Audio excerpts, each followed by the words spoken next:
Hey everybody, it's Marshall Monkey here. This is going to be my Girl Meets World Season 2, Episode 6, I believe. Review and rundown, I think. I don't know. I'm not really sure. But yeah, let's get into this. So I absolutely love this episode, and I will tell you why in just a minute.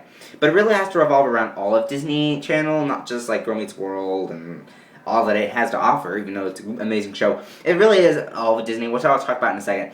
But really, this episode in particular just really got me hyped up and for everything. Like, the moment it started, we got Uncle Boing back again, Uncle Josh, what Maya calls Uncle Boing, I guess. I don't know why, but she does. We actually get explained why in this episode. But yeah, it's just her nickname for Uncle Josh, which, might I say, I just like when, Josh comes on the show. I don't remember his real name, the actor's name who plays him, so I'm just going to say Josh. I like when the Josh episodes, because there's just so much fun between, like, the Maya and Josh chemistry, Like, even though I'm a Farkle Maya shipper, like a Faya or Markle, let's do Markle, I like that one. Even though I'm a Markle shipper, I really do like Jaya, because, I just think it's really fun to do that. Plus, the ship names are incredible. But I really do like Jaya, I really do like Markle, so whichever one it works out, I guess, whatever you guys are shipping for. Obviously, I don't think Josh is going to end up with Maya. Mainly because we've just been battling with that, and I don't think that's going to happen. But we'll talk about that later. So anyway, going through the episode, it was amazing. So, of course, like I said, it revolves around Josh in this episode. So this is a Josh episode. Usually they do throughout the episodes with Josh, and then they just revolve around that storyline. Because of, how much he influences the episode that he's in.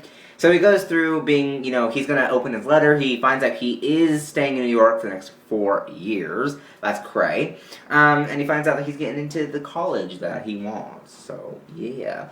But it ends up, like, stuff flying around the room. I need to get a new setup. I do not like this room anymore. But it ends up being that,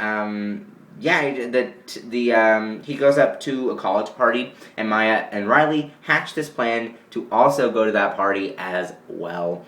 And, because apparently Maya says they're witches, so, yeah, I'm joking. But anyway, another thing about this episode is that the tater tot thing, usually things like that just don't work with episodes of shows, but this really worked. I think it was, like, kind of funny how it's just, like, like at the end where she's like, now it's your turn, Blondie, and she's like, we had to tell my mom, and she's like, about a lot of stuff. So I just thought that was funny. I just thought the whole tater tot thing wasn't too big, mainly because the other stuff kind of overshadowed it to me. Like, when the first promo came out for the episode, it was, like, all about the tater tot stuff and how funny it was. And I was like, this episode... But then when I saw it, it was just like, you know what? I actually truly liked that part of the episode. Because mainly the Josh stuff just kind of overshadowed it and made it feel like it's okay. It didn't feel like it was too much. And I loved that scene because they were so funny with the tater tot as well. The telltale tot, I guess. Shout out to Zay, who also returned in this episode. I love that they're using him a bit more than, like, Billy Ross or that one girl in season 1 that, the bulldozer with the pink sweater, if you guys know what I'm talking about. I like how they're using Zay and not just throwing away that character, just how they did with those other two. Because the characters that they use, like, that are guest stars, only stay for, like, 1 episode. Where do they go, huh? Where do they go? So I like how they're using Zay a little bit more, just because I like the character, and because, they're not throwing the character away. Because I feel like he has really cool character development, and that whole Lucas episode was just so great with him in it. So I feel like they should just keep using him, and and he was really fun in this episode, taking Farkle time. I really, really like the character. I really hope they take it. I really hope they keep the character going. But anyway, so talking about that, let's skip after that. But anyway, they go to the party.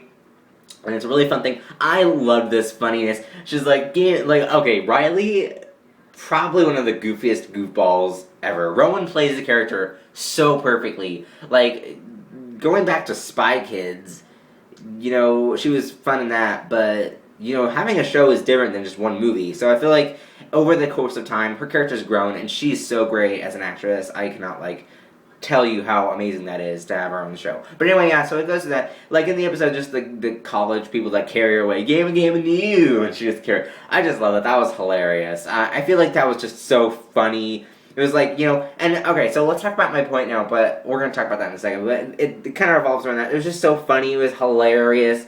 Everything like that. It's just, it's a good episode. I'm just telling you right now. But, anyway, so they go in. They have this big talk.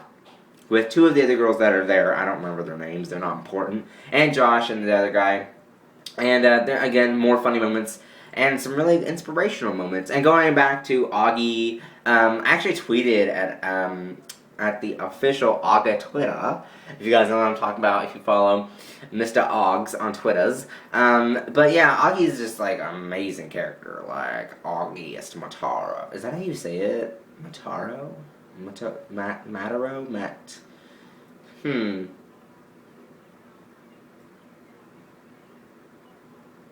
I don't know. But anyway, going back to that, he actually favored the tweet. Or maybe it was his mom. I don't really know. His parents or him. I don't know who did it, but because it's monitored by his parents. Most young actors and actresses in Hollywood, their parents do supervise it. A lot of celebrities don't like to do Twitter. They just want to have one. But most, most children celebrities just have their parents monitor it. But anyway, so it's fun that he favorited one of my tweets, so it's pretty cool as well. And it's really fun when you see that someone you really like on TV favorites. Like Francesca Capaldi favorited one of mine. I can't remember. I don't think anybody else did. But anyway, those two, they're just fun. All the Disney characters, all of them are just amazing. I love all of them. So on Disney. But talk about my point that I was talking about. So at the end, they have a big inspirational talk with the with Josh and all that. But talking about the end, so this episode was so fun to me because it's really like explaining how young kids do these things to grow up. And like Maya and Riley snuck out to a college party. Do you imagine being Granite Village, New York, going out of your window, going down the fire escape, trying to find out where this party is, the party probably is far away from their house, going all the way there? Like, can you imagine that? That's just crazy. So I know it's just like a storyline to us, like we just watch the show. But, like, if this happened in real life, you would have to actually do that. So I like how they're trying to represent that. I don't think a lot of people realize how big the storylines are for Disney. Like, Emma got her driver's license and Jessie. That's still a big deal. And Dog the Blog, Tyler had to get to the accelerated program to follow his dream to be at BMX. All these things are just really growing, like, kids growing up generally dealing with, like, these things that are just so awesome and amazing that I could never do. I'm just crazy like that. But anyway, that's all I gotta say right now. And Disney, thumbs up for this episode, I would have to say. So, bye.